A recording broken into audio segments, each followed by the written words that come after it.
Hello, moi c'est Marianne. J'accompagne et j'enseigne depuis des années à des personnes en recherche de réponses, guidance et libération. Grâce à mes capacités médiumniques, mes connaissances en tarot, chamanisme et astrologie, j'utilise les outils qui me passionnent pour venir révéler les messages de l'âme. Et aujourd'hui, je reviens pour vous parler de mes ressentis suite à l'entrée du transit de la rétrogradation de Pluton en Verseau. Parce que clairement pour moi, ce transit-là, il va venir nous permettre de déconstruire énormément de conditionnements pour nous ouvrir à davantage de liberté, nous montrer là où est-ce qu'on s'est peut-être bercé d'illusions, là où on s'est éloigné en fait de nous-mêmes.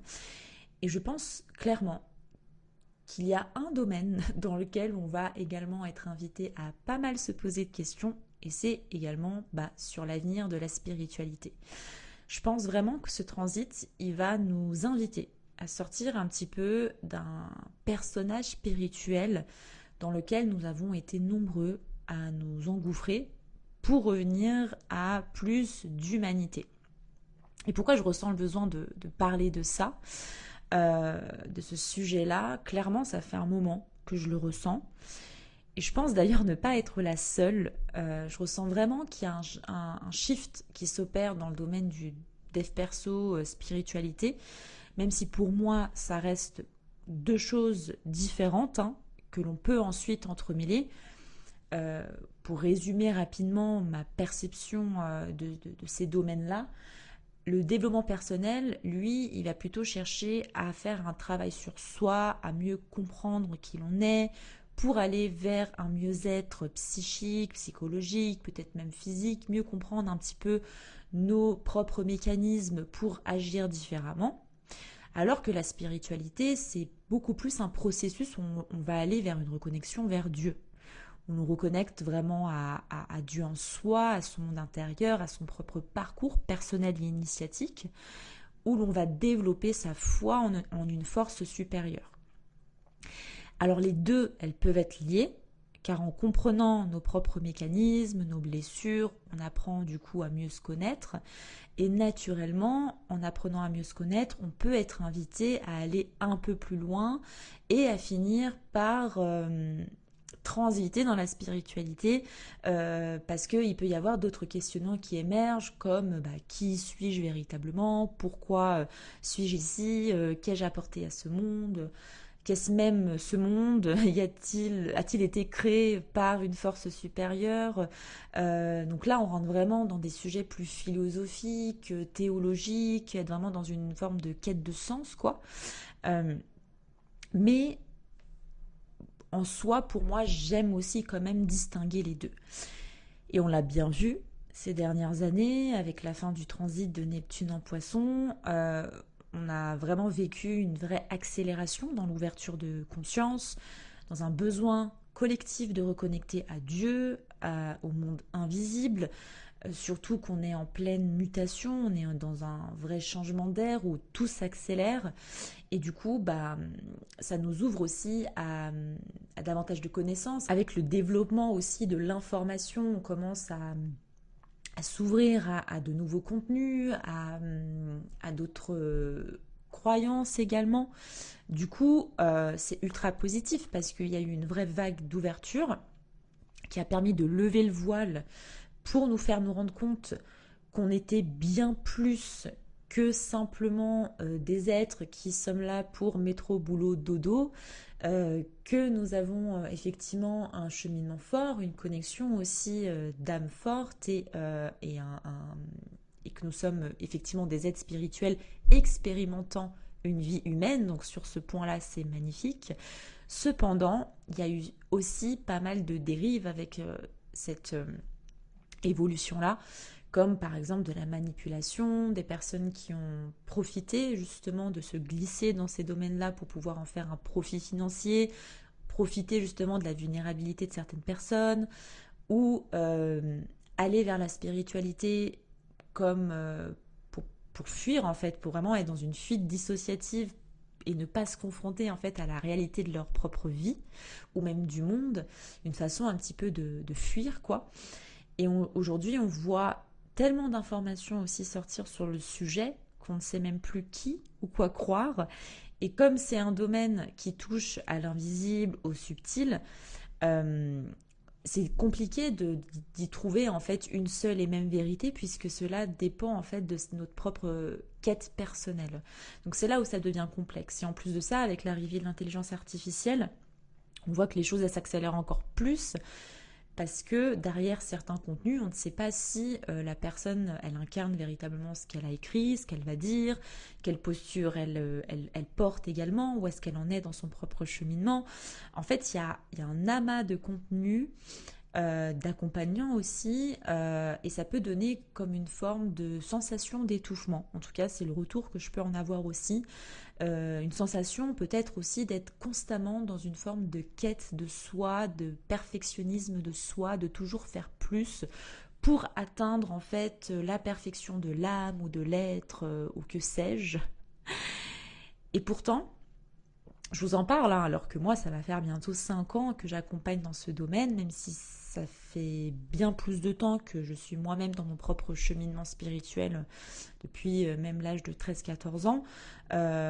Donc j'ai pu voir de près en fait l'évolution de ce domaine et moi-même en fait vivre mes propres remises en question, voir là où justement il y avait une forme de discernement à apporter, parce que c'est tellement allé vite que ça a pu un petit peu déborder dans tous les sens. Et justement, avec l'entrée de Pluton en Verseau, et maintenant avec sa rétrogradation récente jusqu'à octobre 2026, j'ai la sensation que ce transit, il va vraiment venir nous demander où est-ce que nous avons donné notre pouvoir à des discours, à des figures, à des concepts ou même à des identités spirituelles. Et pour commencer, j'aimerais avant tout parler de l'identification dans laquelle on a pu rentrer en fait en s'intéressant à la spiritualité, en débutant, on va dire, aussi un parcours initiatique.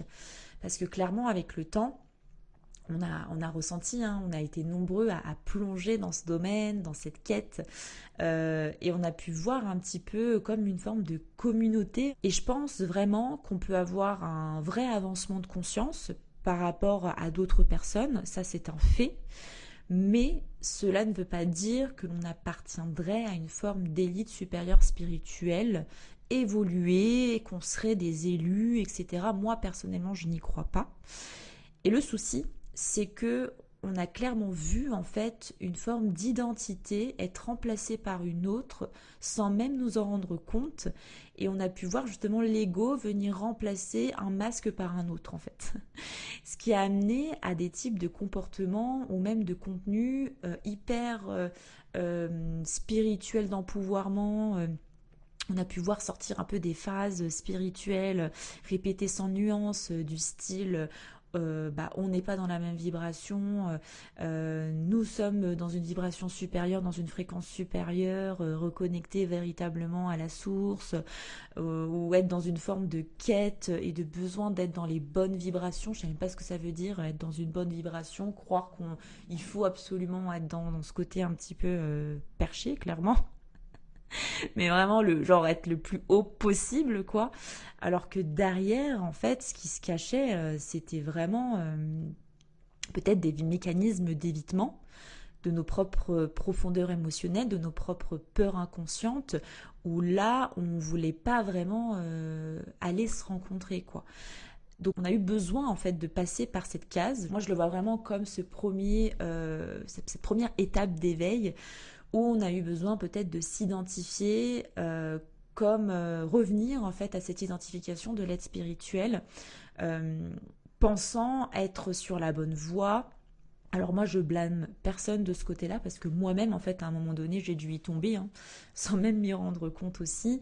J'y étais aussi confrontée et justement j'en ai parlé aussi dans un post en lien même avec l'aspect relationnel, à quel point ça peut impacter dans l'aspect relationnel. Le post il s'appelle L'amour n'a pas besoin d'être spirituel pour être sacré.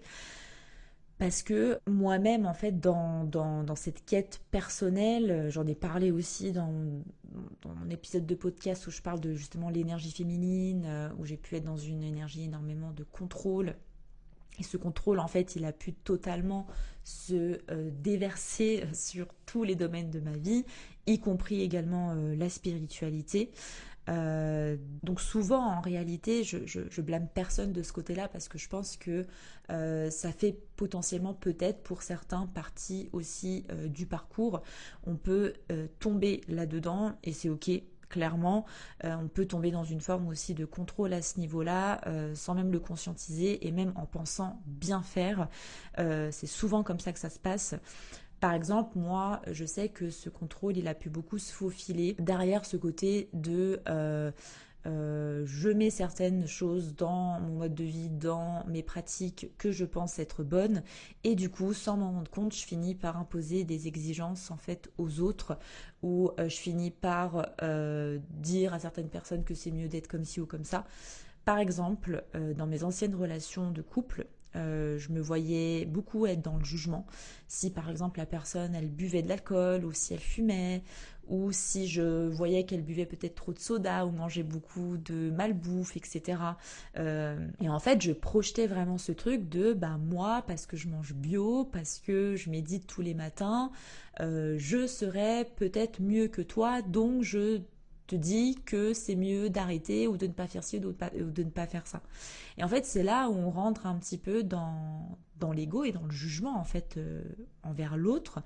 Mais je pense que vous allez vous reconnaître là-dedans, parce que j'en ai parlé déjà avec certaines de mes clientes. On a été nombreuses quand même à nous en rendre compte en fait que ce soit dans nos relations de couple, dans nos relations même amicales ou même familiales, on a pu, sans le vouloir, en fait, en voulant bien faire, en pensant même aider, bah en fait, on a fini par plus pointer du doigt et être davantage dans le désamour et du coup dans la séparation avec l'autre plutôt que dans l'union avec l'autre. Et c'est là en fait où on est tombé dans un non-respect en fait de l'autre et c'est comme si on n'était pas véritablement dans le respect en fait du rythme et du parcours en fait de chacun.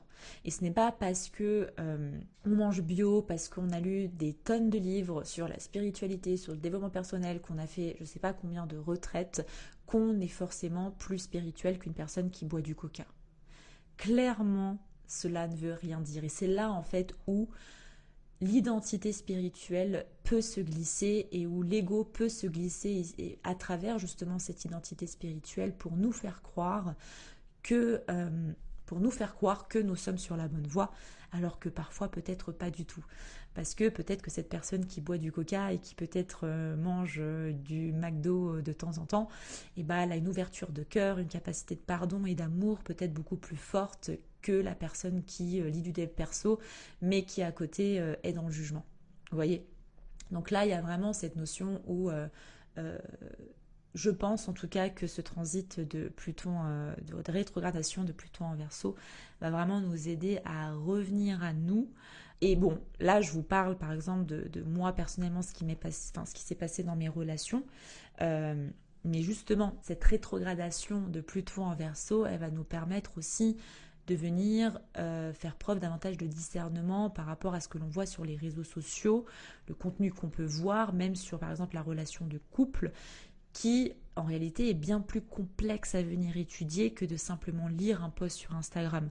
Parce que le couple, en fait, ça demande d'aller en profondeur, d'être travaillé en accompagnement et sur le long terme, car chaque couple est unique, même si on peut retrouver des dynamiques qui sont similaires. Un conseil qu'on peut voir sur Instagram ou même écouter sur un podcast comme celui-ci d'ailleurs, peut aider, mais il peut aussi apporter énormément de limites, car on peut vraiment transposer en fait ça dans nos relations, projeter aussi ce qui a été dit, alors que notre propre couple peut-être, ce n'est pas de cette façon qu'il a besoin d'être résolu, ou c'est peut-être pas là en fait où se trouve la problématique.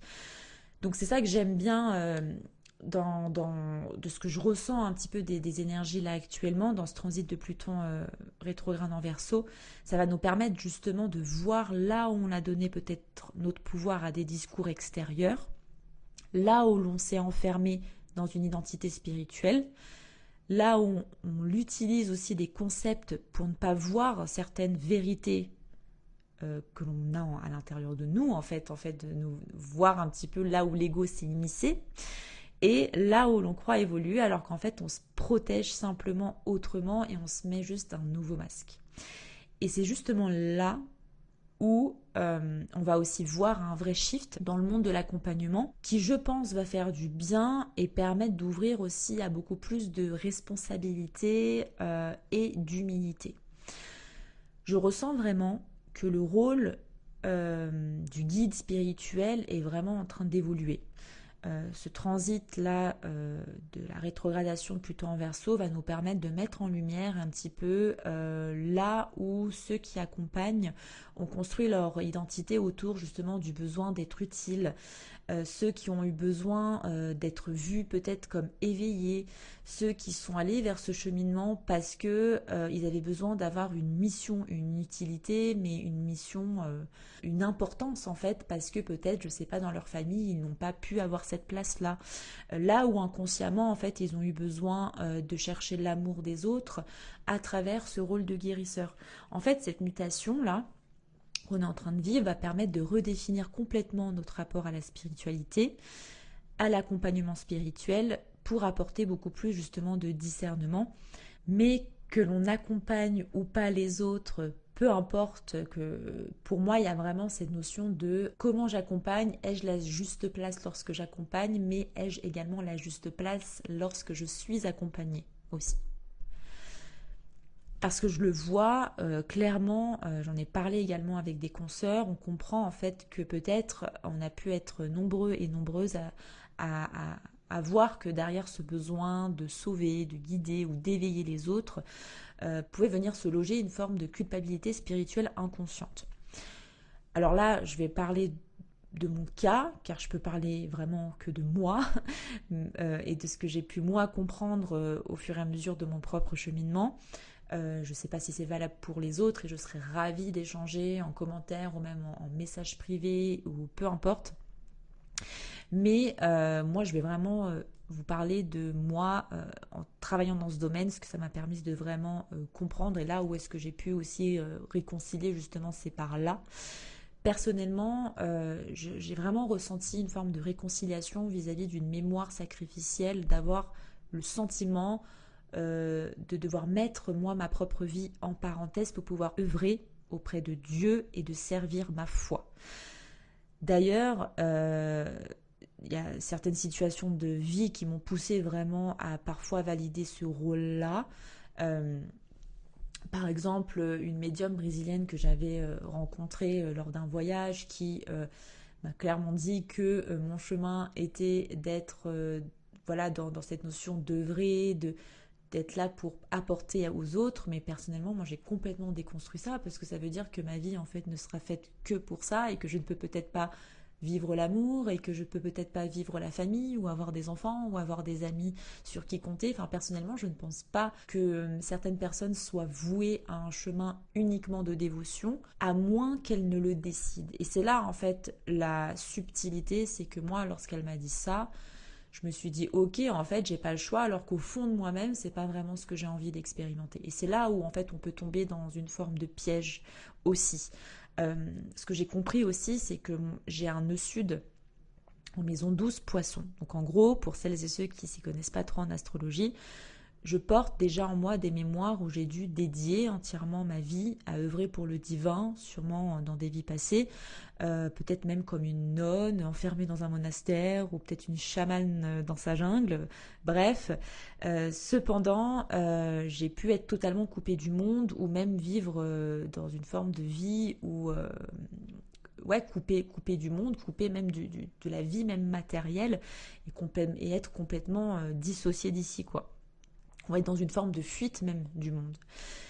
Et tout l'enseignement justement que j'ai à avoir dans cette vie, c'est de venir rééquilibrer avec mon nœud nord en maison 6 vierge et venir incarner une spiritualité dans le quotidien en comprenant que le divin il est partout, mais surtout en nous et que c'est ok si on expérimente une vie dans la matière, dans la société, construire une famille, des enfants, etc. Que ce n'est pas ça en fait qui allait m'éloigner de Dieu ou même m'empêcher d'œuvrer, d'ouvrir les cœurs et permettre même à certaines personnes de renouer avec Dieu et l'amour en eux en fait. Et c'est intéressant parce que vraiment, il y a pu avoir pas mal de miroirs qui me poussaient peut-être à me maintenir dans cette ancienne façon de voir les choses. Et je ressens vraiment là que avec l'entrée de Pluton en Verseau, il y a vraiment il y a vraiment une cassure en fait qui est en train de s'opérer dans une ancienne façon de penser où l'on doit totalement œuvrer à une posture sacrificielle envers Dieu, quoi. Mais j'ai surtout compris en fait que quand on sort de cette sensation d'être séparé du divin et qu'on retrouve véritablement ce divin en soi, vraiment cette culpabilité, elle disparaît. Euh, Parce qu'on se rend compte que ce qu'on veut simplement, c'est vivre et incarner cet amour dans ce monde justement de rêves et d'illusions. Et je vous le dis vraiment avec beaucoup d'émotion, ça a été un vrai cheminement.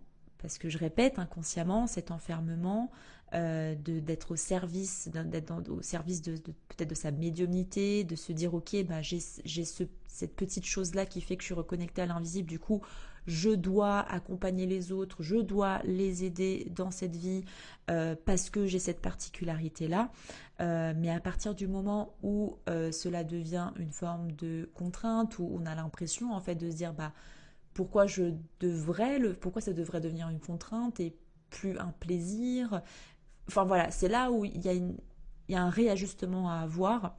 Même si bien sûr pour ma part ça a toujours été un énorme plaisir et cependant il y a une part de ce métier, il y a une part aussi de réalité derrière, c'est qu'on se coupe du monde et qu'on se coupe de la réalité aussi du monde. Et aujourd'hui, personnellement en tout cas, moi je ressens vraiment l'envie de construire une famille, de contribuer aussi au monde davantage dans le réel. Et clairement, je ne sais pas si toute ma vie je resterai dans les réseaux sociaux, même dans ce domaine de vie, si je continuerai d'accompagner, même à travers ce domaine de la spiritualité. Mais ce que je comprends en fait, c'est que Dieu, il reste en moi, peu importe vers où j'œuvre. Et moi, j'avais ancré cette idée que je dois absolument œuvrer de ce côté-là parce que c'est qui je suis, c'est ce à quoi c'est comme ça que je me sens reliée à Dieu. Donc je dois le faire et c'est comme ça aussi où j'ai envie du coup que de plus en plus de personnes puissent aussi retrouver Dieu en soi. Mais ce n'est pas forcément le destin de tout le monde et ce n'est pas forcément la voie à prendre pour tout le monde. Et j'ai même envie de dire que ce n'est pas parce qu'une personne n'est pas totalement dans cette voie-là qu'elle est séparée de Dieu, puisque ce n'est pas du tout le cas justement. À partir du moment où elle est dans l'amour, elle est constamment avec Dieu. Donc c'est là en fait où on déconstruit beaucoup de croyances aussi limitantes et que pour moi en tout cas personnellement, il y a pas mal de déconditionnements qui sont en train d'être offerts.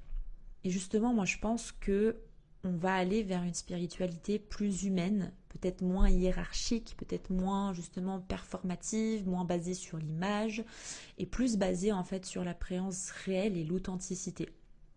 Je pense vraiment que les guides de demain, ce seront peut-être même ceux qui oseront dire je ne sais pas, je me suis trompée. Ceux qui ne seront pas forcément proclamés officiellement accompagnateurs dans le domaine de la spiritualité, mais peut-être des artistes, peut-être même des infirmiers, peut-être des caissiers, enfin n'importe qui en fait, à partir du moment où on souhaite peut-être apporter une parole avec amour. Ça sera peut-être ceux qui n'auront pas besoin en fait d'avoir raison, ceux qui transmettent par leur manière d'être en fait simplement, ceux qui ne cherchent pas non plus à influencer mais à vraiment rencontrer l'autre pour qui il est. Et pour ma part, j'en ai parlé je crois aussi dans mon tout premier épisode, mais lorsque j'ai avancé dans ce cheminement, ça a été une vraie évidence, tout s'est mis en place très rapidement. J'ai eu l'impression même que j'avais même pas le choix, tellement tout est allé si vite. Mais je me rappelle surtout que ma motivation première a été de partager en fait simplement celle que j'étais et de connecter avec les autres pour ensemble propager justement l'amour de Dieu et reconnecter justement, renouer avec l'invisible. tout en se disant, mais en fait, il n'y a rien à renouer, puisque j'ai jamais été séparée. Mais bon, ça, on le comprend à un moment donné, quoi. Mais bon, ça a été aussi une quête première. C'est vraiment renouer avec des personnes qui nous ressemblent, en fait, et avec qui on peut propager davantage l'amour. Même si autour de moi, avant même d'être sur les réseaux sociaux ou d'accompagner ou d'en faire un métier, c'est une essence première en fait. J'ai toujours été un petit peu la psychologue dans mon groupe d'amis. J'ai toujours adoré écouter les autres avec amour. J'ai adoré aussi partager mes propres ressentis. Ça a toujours été comment dire, j'ai envie ouais, c'est vraiment un plaisir, mais au-delà du plaisir, c'est même naturel en fait d'être dans ce contact humain avant tout, euh, et permettre à l'autre justement de ne pas se laisser envahir par la peur et de consciemment choisir l'amour. Et parfois, c'est là où parfois c'est difficile de s'en rendre compte parce que ça semble si naturel. Incarner qui l'on est, bah, est si naturel pour nous qu'on ne se dit pas qu'être qui l'on est peut peut-être un jour devenir un métier et que nos propres aptitudes naturelles peut permettre justement aux autres de retrouver davantage d'amour. Et justement, cela m'amène sur le dernier point que je voulais aborder dans ce podcast, qui est de qu'est-ce que cela veut vraiment dire incarner sa mission. Parce que je pense qu'aujourd'hui, dans le cheminement dans lequel on est vraiment en train de se souvenir pleinement de qui l'on est. Il y a un vrai élan qui nous pousse à nous souvenir de qui l'on est, pas forcément d'une mission à accomplir, mais plus du rayonnement simple et naturel que l'on a et qui est juste évident et qui demande à être incarné.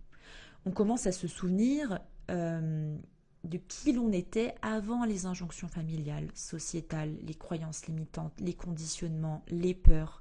Et on commence à sortir de cette illusion aussi de je suis élu pour une mission ici sur Terre, je dois sauver le monde. Il n'y a rien à sauver en fait. Il n'y a rien à sauver à l'extérieur de soi. Parce que tout est en nous. Et comme on comprend en fait que tout est en nous, lorsqu'on dit incarner une mission, c'est pas forcément accompagner les autres, c'est simplement savoir reconnaître qui l'on est et partager au monde ce talent, cette particularité, cette façon de simplement exprimer l'amour que l'on ressent déjà dans un premier temps en nous.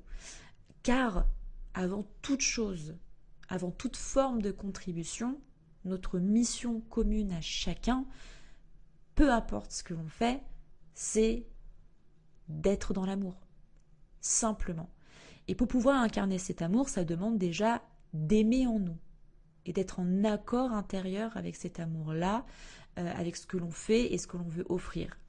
Puis parfois, ça peut paraître tellement évident, tellement inné qu'on a l'impression que c'est quelque chose qui semble simple et qui du coup pourrait ne peut-être pas être reconnu par quelqu'un d'autre ou apporter autant d'amour qu'on le penserait. Un exemple tout bête. Imaginez un artiste qui dessine mais incroyablement bien et qui, à travers ses œuvres, vraiment procure de l'émotion, procure des remises en question à une personne, ou même un artiste, par exemple, qui fait de la musique et qui exprime en fait ce qu'il ressent, ce qu'il vit intérieurement à travers la musique et qui permet à certaines personnes peut-être de sortir d'un état émotionnel dépressif, qui permet de leur redonner goût à la vie, peu importe, mais qui leur permet en fait de simplement revenir à l'amour. Cependant, cet artiste, c'est tellement évident, c'est tellement simple que voilà, il va faire son art, il va exprimer simplement l'amour, quoi, puisque c'est naturel en lui. Et les personnes vont commencer à lui dire, regarde, waouh, c'est incroyable ce que tu fais, c'est incroyable. Et là, il y a des conditionnements familiaux qui vont arriver. Oui, mais tu peux pas vivre de la musique, c'est trop compliqué. Oui, mais gagner de l'argent simplement en faisant de la musique, tu n'y arriveras pas parce que c'est trop compliqué, il y a trop de monde dans ce domaine. Bref, en fait, il y a tout ça qui va s'ajouter, qui va venir créer des peurs et du coup la personne elle va se dire bon ok quoi, je vais pas m'aventurer là parce que on m'a dit ça. en fait. Depuis très jeune, voilà, il y a un conditionnement qui se fait. Sauf que cette personne, elle se rend compte en fait qu'il y a de plus en plus de personnes autour d'elle qui disent waouh, mais il faudrait que tu fasses plus de musique, il faudrait que tu fasses plus d'art, c'est incroyable ce que tu fais, etc. Sauf que cette personne, elle va dire non, mais c'est pas possible que simplement à travers la musique, j'apporte autant parce que c'est tellement facile, c'est tellement évident, comment je pourrais être rémunérée pour ça? Et c'est là en fait où il y a une forme d'auto-sabotage de soi parce que on n'arrive même plus, avec tellement de conditionnement, tellement de peur, on n'arrive même plus en fait à se rendre compte de notre expression naturelle de l'amour. Et c'est là en fait où nous sommes appelés à venir reconnecter à ce qui est simple, à ce qui est évident, à ce qui semble tellement simple, mais qui est en fait notre émanation naturelle de l'amour. Pour conclure du coup sur cet épisode de podcast, ce grand transit de Pluton rétrograde en Verseau, il va vraiment nous permettre de reprendre notre propre pouvoir personnel. De comprendre aussi que reconnecter avec l'amour de Dieu, ce n'est pas devenir supérieur ou tout rejeter.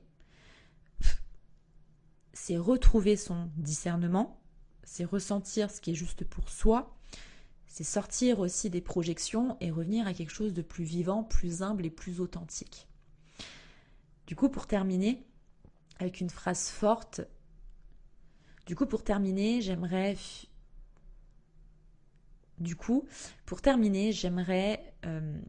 vous...